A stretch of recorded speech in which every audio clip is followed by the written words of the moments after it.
ऐसे एक नाजुक दौड़ में, ऐसे एक क्रूशियल टाइम में मुस्लिम कम्युनिटी को स्पेशली सामने आकर बहुत ही क्रूशियल, बहुत ही सीरियस इश्यूज पर जमा होना है, जमा होकर एक पैगाम देना है। आप में से बहुत सारे लोग सोचते होंगे कि हम यहाँ पर आकर बयान सुनने से क्या होगा। देखिए, आपका यहाँ पर आना ही एक पैगाम देता है कि आपके दिलों के अंदर अभी तक खौफ नहीं आया।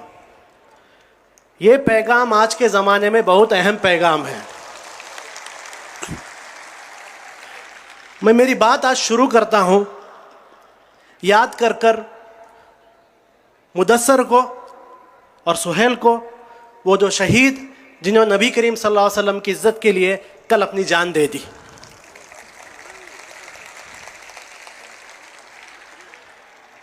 हमेशा हमें याद रखना होगा, हमें याद रखना होगा वो 20 से ज्यादा नौजवान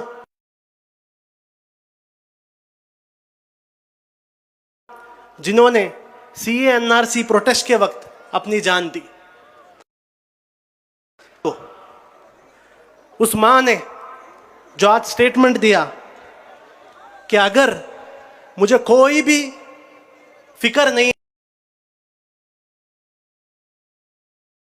है कि मेरे बेटे की जान गई है, मुझे गर्व है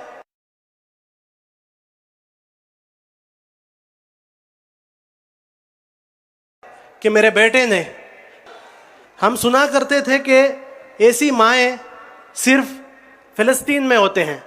आज मुदस्सर की माँ ने दिखाया ऐसी माएँ इंडिया में भी होती हैं।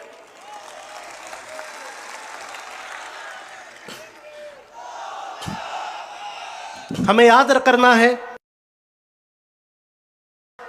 आज एक सीए एनआरसी और मुसलमानों की आवाज बनी हुई एक्टिविस्ट आफरीन फातिमा का घर को आज बुलडोजर के साथ तोड़ा। दिन रात आपके लिए बात करते हैं, आपके लिए आवाज उठाते हैं, लेकिन उसके बदले उन्हें क्या मिलता है?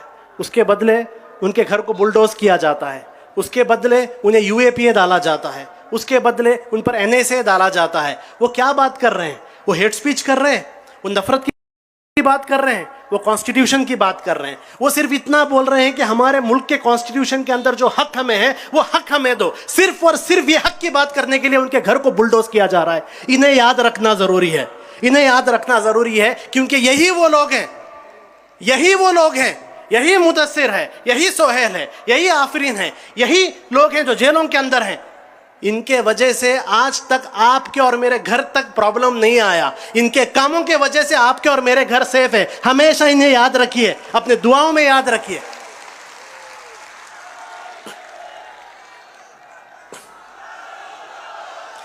देखिए, आज मुल्क के अंदर मुझसे पहले काले साहब ने प्रॉब्लम क्या है आपके सामने बहुत क्लियर रखा। मैं आपके सामने प्रॉब्लम बोलने वाला नहीं, क्योंकि प्रॉब्लम सुन सुन के थक गए। आपके सामने पूरा चीज क्लियर हो गया है, लेकिन आप जानिए ये सारे इश्यूज क्यों हो रहे हैं। हमारे मुल्क के अंदर हर दिन एक इशू हो रहा है, और आप सोच रहे हैं ये इशू हो रहा है, ये इशू हो नहीं रहा है, इशू क्रिएट किया जा रहा है। कभी हलाल, कभी हिजाब, कभी अजान।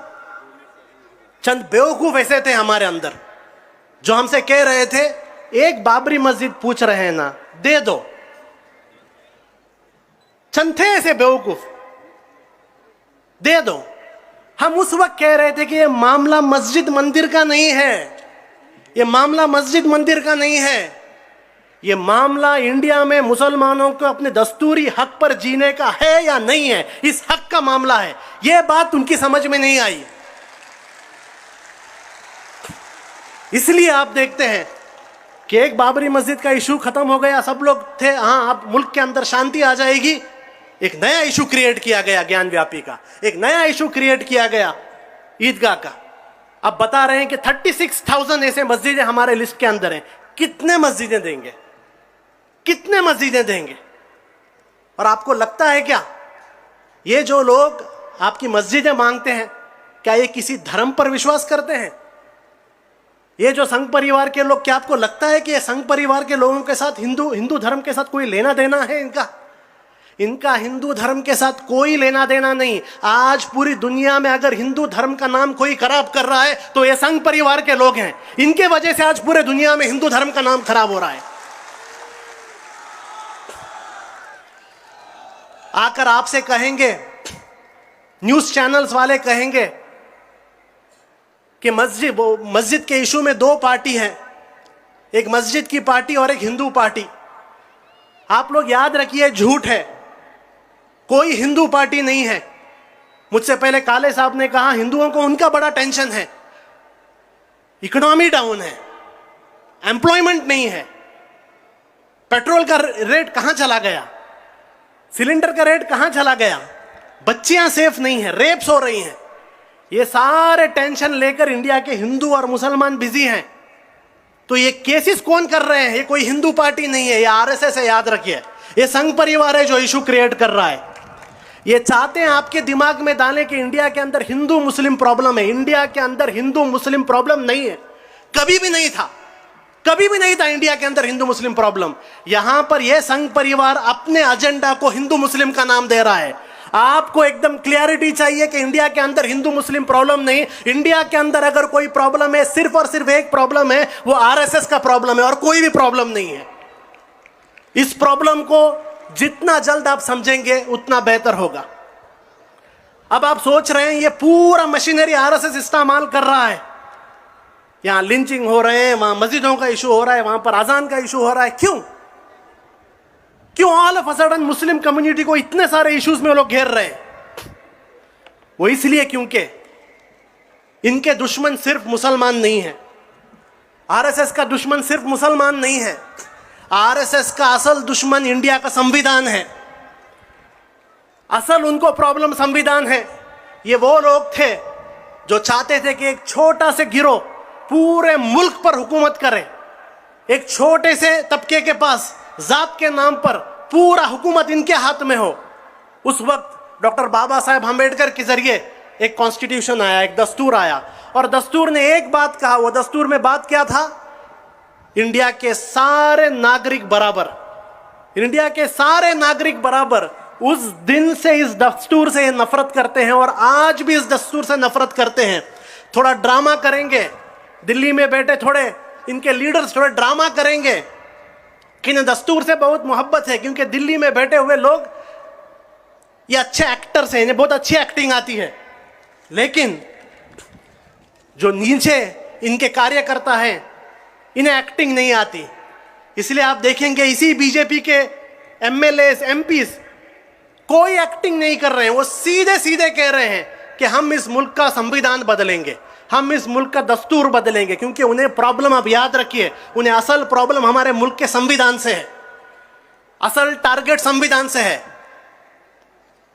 तो फिर मुसलमानों पर क्यों टारगेट किया जा रहा है? वो इसलिए क्योंकि इस मुल्क के संविधान को बचाने में सबसे बड़ा रोल इंडिया के मुसलमानों का है, याद रखिए।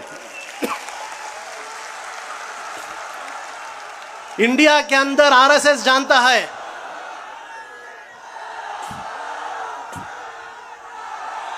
इंडिया के अंदर आरएसएस जानता है कि अगर कोई एक ऐसी कम्युनिटी है जिस कम्युनिटी ने आरएसएस के साथ आज तक कॉम्प्रोमाइज नहीं किया, बीजेपी के साथ आज तक कॉम्प्रोमाइज नहीं किया, तो वह मुस्लिम कम्युनिटी है।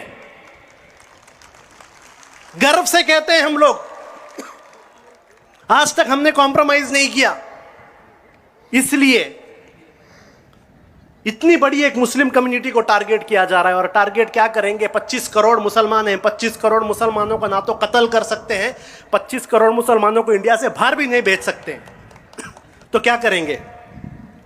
तो आरएसएस का एजेंडा है इन्हें जिंदा रखो, इन्हें इंडिया में रखो, लेकिन इनके दिल के अंदर खौफ डालो, इनके दिलों के अंदर खौफ डालो, इनके अंदर जो होप है, जो उम्मीद है, उस उम्मीद को मार दो।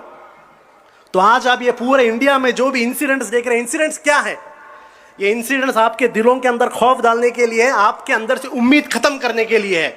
लेकिन अभी इंडिया के मुस्लिम कम्युनिटी को डिसाइड करना पड़ेगा, हमें डिसाइड करना पड़ेगा, क्या हम उनके प्लान को कामयाब होने देंगे? वो चाहते हैं आपके दिलों के अंदर खौफ आ जाए। क्या हम हमारे दिलों के अंदर खौफ आने देंगे?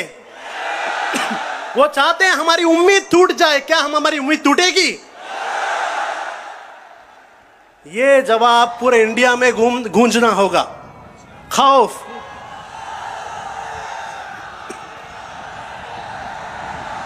अब ये सबसे बड़ा हमारे सामने एक चैलेंज है। खौफ, डर, होपलेसनेस, इसको तोड़ना होगा।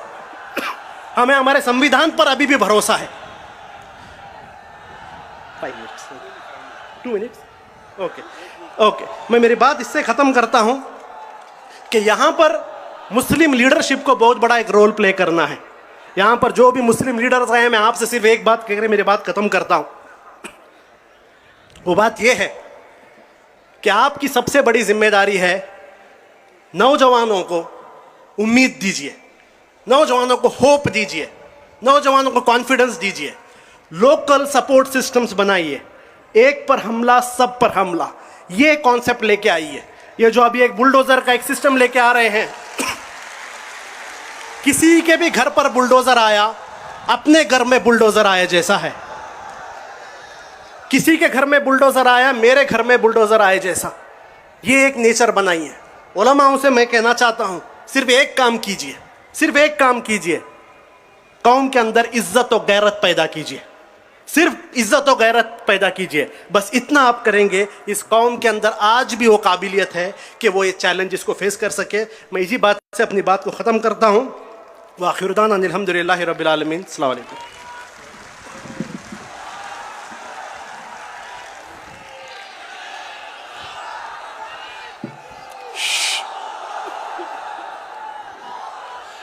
देखिए, आपसे गुजारिश ये है